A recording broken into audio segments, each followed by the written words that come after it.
السلام علیکم ورحمۃ اللہ وبرکاتہ۔ دوستو بھائیو، ہم اذان تو ہمیشہ سنتے رہتے ہیں، دن میں 5 مرتبہ ہمارے اوپر سے اذان کی آوازیں گونجتی ہیں اور گزر جاتی ہیں، مگر ہم توجہ نہیں دیتے اس کے اندر کتنا عظیم اللہ رب العالمین نے ثواب رکھا ہے، اجر رکھا ہے، اور ہمارے لیے کتنی اس کے اندر بشارتیں ہیں۔ ذرا آئیے میں اس سلسلے میں آپ کو بتانا چاہتا ہوں۔ حضرت عمر بن خطاب رضی اللہ تعالیٰ عنہ کا بیان ہے کہ رسول اللہ صلی اللہ علیہ وسلم نے فرمایا، جب مؤذن اللہ اکبر کہے تو تم بھی سننے والا اللہ اکبر ویسے ہی جواب دے۔ پوری اذان اسی طرح سے حی علی الصلاۃ پر لا حول ولا قوت الا باللہ کہے، جب حی علی الفلاح کہے تو یہ بھی لا حول ولا قوت الا باللہ کہے، جب مؤذن اللہ اکبر کہے تو اللہ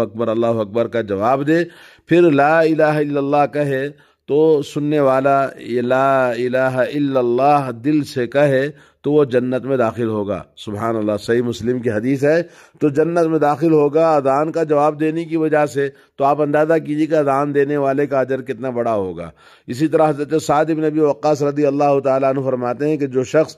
مؤذن کو سن کر کہے وَأَنَا أَشْهَدُ أَن لَا إِلَهَ إِلَّا اللَّهُ وَحْدَهُ لَا شَرِيكَ لَهُ وَأَنَّ مُحَمَّدًا عَبْدُهُ وَرَسُولُهُ رَضِيتُ بِاللَّهِ رَبًّا وَبِالْإِسْلَامِ دِينًا وَبِمُحَمَّدٍ صلی اللہ علیہ وسلم رسولا، یہ آدمی یہ پڑھنے کے بعد میں اللہ تعالیٰ اس کے تمام گناہوں کو بخش دیتا ہے، گناہوں کو معاف فرما دیتا ہے۔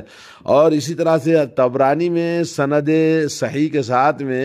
یہ حضرت میمونہ رضی اللہ تعالی عنہا کہتی ہیں کہ رسول اللہ صلی اللہ علیہ وسلم نے فرمایا،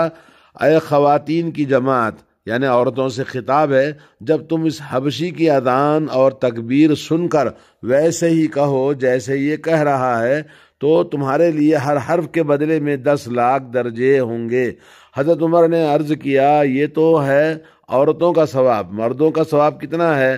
آپ نے فرمایا، اے عمر، اس سے دگنا ہوگا۔ امام طبرانی نے اس کو روایت کیا ہے۔ اور حضرت ابو ہریرہ رضی اللہ تعالیٰ عنہ کا بیان ہے کہ رسول اللہ صلی اللہ علیہ وسلم کے پاس ہم بیٹھے ہوئے تھے، حضرت بلال نے اذان کہنا شروع کی، جب وہ خاموش ہو گئے تو رسول اللہ صلی اللہ علیہ وسلم نے فرمایا، جو شخص یقین کے ساتھ ایسے ہی کہے جیسے اس نے کہا ہے تو وہ جنت میں داخل ہوگا۔ سنن نسائی، ابن حبان اور مستدرک حاکم نے اس کو سند صحیح کے ساتھ روایت کیا ہے۔ اور حضرت عبداللہ بن عمر رضی اللہ تعالیٰ عنہما سے روایت ہے کہ ایک آدمی نے عرض کیا، اے اللہ کے رسول صلی اللہ علیہ وسلم، مؤذن تو ہم سے سب سے زیادہ ثواب بڑھ چڑھ کر لے جائیں گے۔ تو نبی کریم صلی اللہ علیہ وسلم نے فرمایا، اسی طرح کہو جیسے وہ کہہ رہے ہیں، تو پھر مانگو جو کچھ مانگنا ہے، تمہیں وہ کچھ دیا جائے گا جو تمہیں اللہ سے سوال کرنا ہے۔ یعنی سنن نسائی ابن ابو داود اور ابن حبان میں حدیث موجود ہے، اور جس میں یہ کہا گیا کہ آپ اذان کا جواب دینے کے بعد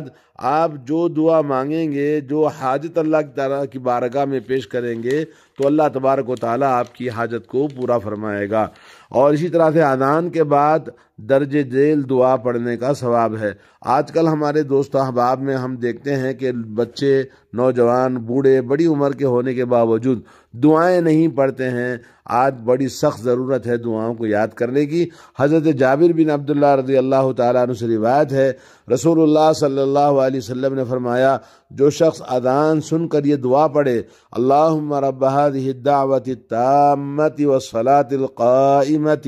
آتی محمدا الوسیلة والفضیلة وابعثه مقاما محمودا الذی وعدته، تو وہ قیامت کے دن میری شفاعت کا مستحق ہوگا۔ صحیح بخاری کی حدیث ہے۔ سبحان اللہ العظیم۔ یعنی نبی علیہ الصلوۃ والسلام کی شفاعت حاصل ہوگی اگر اذان کے بعد کوئی یہ دعا پڑھتا ہے۔ اسی طرح حضرت ابو الدرداء رضی اللہ تعالیٰ عنہ سے روایت ہے، جب رسول اللہ صلی اللہ علیہ وسلم مؤذن کو سنتے تو یہ دعا پڑھتے۔ کیا دعا پڑھتے؟ اللہم رب هذه الدعوة التامة، اے اللہ اس کامل پکار اور دائمی نماز کے رب، محمد صلی اللہ علیہ وسلم پر رحمت نازل فرما، اور قیامت کے دن وہ جو مانگیں گے انہیں دے دیا جائے گا۔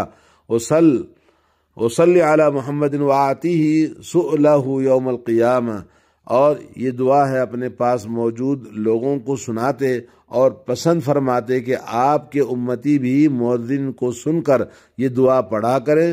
اور نیز علیہ الصلوۃ آپ صلی اللہ علیہ وسلم فرماتے ہیں جو شخص مؤذن کو سن کر یہ دعا کرتا ہے اس کے لیے قیامت کے دن حضرت محمد صلی اللہ علیہ وسلم کی شفاعت واجب ہو جائے گی۔ ایک اور دوسری روایت میں الفاظ یہ ہے کہ جو اذان سنتے ہیں تو یہ دعا پڑھیں، اللہم رب هذه الدعوة التامة والصلاة القائمة على آت محمد الوسیلۃ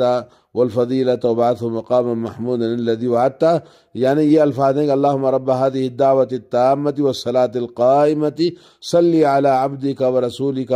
واجعلنا فی شفاعته یوم القیامہ۔ یہ دعا پڑھیں تو اللہ کے نبی صلی اللہ علیہ وسلم فرماتے ہیں کہ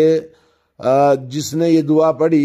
اللہ تبارک تعالیٰ اس قیامت کے دن میری شفاعت کے مستحقین میں اس کو شامل فرمائے گا۔ امام طبرانی نے اس کی سند میں ایک راوی صدقہ بن عبداللہ کے ثقہ ہونے میں اختلاف کیا ہے، اور حضرت انس بن مالک رضی اللہ تعالیٰ عنہ فرماتے ہیں کہ رسول اللہ صلی اللہ علیہ وسلم نے فرمایا اذان اور تکبیر کے درمیان دعا رد نہیں ہوتی ہے، لا يرد الدعاء بین الاذان والاقامہ، الدعاء بین الاذان والاقامہ لا يرد، یعنی ابو داؤد، ترمذی، نسائی، ابن ماجہ، ابن حبان، اور ترمذی کے اندر یہ بات زیادہ ہے کہ قالوا فماذا نقول یا رسول اللہ قال صلی اللہ العفو والعافیۃ فی الدنیا والآخرہ، لوگوں نے پوچھا اے اللہ کے رسول صلی اللہ علیہ وسلم ہم کیا طلب کریں، اللہ تعالیٰ سے کیا مانگیں؟ تو آپ نے فرمایا اللہ تعالیٰ سے دنیا اور آخرت کی بھلائی اور اللہ تعالیٰ سے درگزر اور معافی طلب کرو۔ تو یہ اذان کے بعد کی دعا کی بڑی فضیلت، جیسا کہ آپ نے سنا، نبی کی شفاعت اور گناہوں سے بخشش، اور جو مانگے گا انسان اللہ تعالیٰ وہ عطا فرماتا ہے، سبحان اللہ العظیم۔ اذان کے وقت میں ہم لوگ باتوں میں لگے رہتے ہیں اور ہمیں خیال نہیں رہتا کہ اذان کب شروع ہوتی ہے اور کب ختم ہو جاتی ہے، اور مؤذن کے اذان کو جواب دینے کے لیے فرشتے ہمیں دعائیں ہمارے لیے کرتے ہیں، لیکن ہم شیطان کے پیچھے لگے رہتے ہیں، اس لیے ہمیں اذان کا جواب دینے میں بڑی دقت ہو جاتی ہے، بھول جاتے ہیں۔ تو دوستو، نماز کی تکبیر کے وقت دعا کرنے کا ثواب بھی بڑا عظیم ہے۔ جب مؤذن اقامت کہتا ہے تو آپ سنیے، رسول اللہ صلی اللہ علیہ وسلم سے حضرت سہل بن سعد رضی اللہ تعالیٰ عنہ کا بیان ہے کہ 2 وقتوں میں کسی دعا کرنے والے کی دعا کو رد نہیں کیا جاتا، جب نماز کے لیے تکبیر ہو رہی ہو، اور دوسرا جب جہاد کے لیے صف بندی ہو رہی ہو، تو جو مانگیں گے اللہ تعالیٰ دعا رد نہیں کرتا ہے۔ سنن ابو داؤد، ابن خزیمہ، ابن حبان،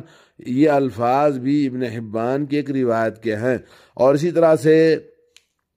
حضرت جابر رضی اللہ تعالیٰ عنہ سے روایت ہے کہ رسول اللہ صلی اللہ علیہ وسلم نے ارشاد فرمایا جب نماز کے لیے تکبیر کہی جائے تو آسمان کے دروازے کھول دیے جاتے ہیں اور دعا قبول ہوتی ہے، مسند احمد کی حدیث ہے۔ تو دوستو، بڑا عظیم ثواب ہے، نماز کا ثواب اس سے بھی زیادہ عظیم ہے، جیسا کہ ہم نماز میں کوتاہی، آج مسلمانوں میں غفلت بہت زیادہ بڑھتی جا رہی ہے۔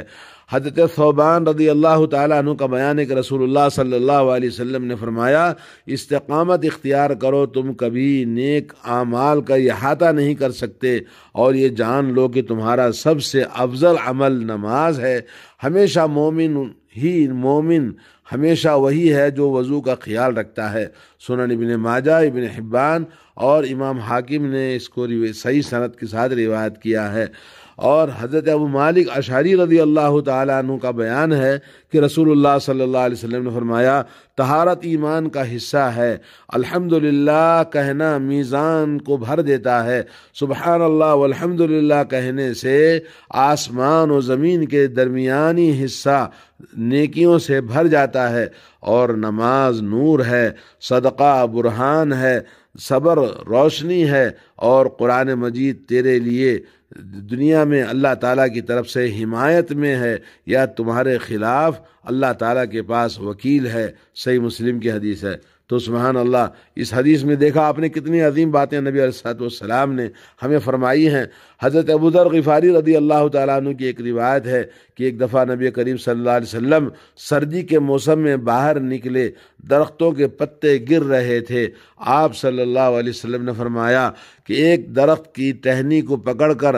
تو اس کے پتے گرنا شروع ہو گئے، اور آپ نے کہا اے ابو ذر، میں نے عرض کیا اے اللہ کے رسول میں حاضر ہوں، آپ نے فرمایا ایک مسلمان اللہ عز و جل کی بارگاہ میں اللہ کی رضا اور خوشنودی کے لیے جب نماز ادا کرتا ہے تو اس کے گناہ ایسے ہی جھڑ جاتے ہیں جیسے اس درخت کے پتے